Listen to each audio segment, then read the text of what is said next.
The air crackled with anticipation, the lights dimmed. At a packed Madison Square Garden, amidst a sea of red Make America Great Again hats, comedian Tony Hinchcliffe took the stage. He was there to warm up the crowd for Donald Trump, the Republican presidential candidate. But what started as a comedy set quickly turned into a firestorm of controversy. Hinchcliffe, known for his dark and often edgy humor, launched into a series of jokes that targeted Latinos and Puerto Ricans. He joked about the devastation caused by Hurricane Maria in Puerto Rico, eliciting groans instead of laughter. He employed stereotypes, his words dripping with a casual disregard for the very people Trump was trying to court. As Hinchcliffe continued, a palpable unease settled over the crowd. Some laughed nervously, unsure of how to react. Others sat in stunned silence. A line had been crossed, a boundary of decency breached. The jokes were met with immediate condemnation. The backlash was immediate and fierce.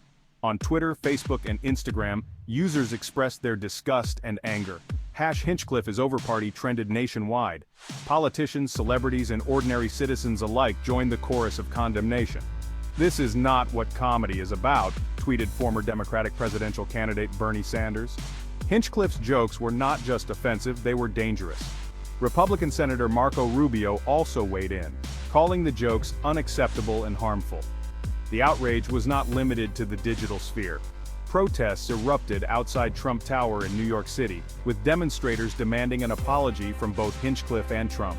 The comedian's scheduled appearance on The Tonight Show starring Jimmy Fallon was canceled, and he was dropped by his talent agency. The incident became a major news story, dominating cable news cycles and generating headlines across the country. As the controversy raged on, Hinchcliffe remained defiant. In a statement posted on his social media accounts, he defended his jokes as satire, arguing that his critics were too sensitive and quick to take offense.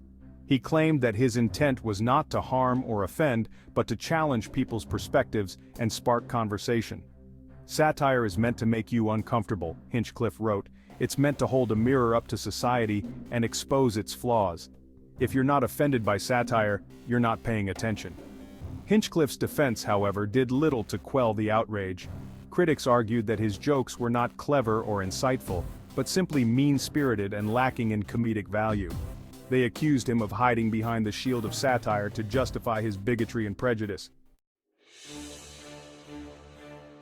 The Trump campaign, initially silent on the matter, was forced to respond as the controversy escalated.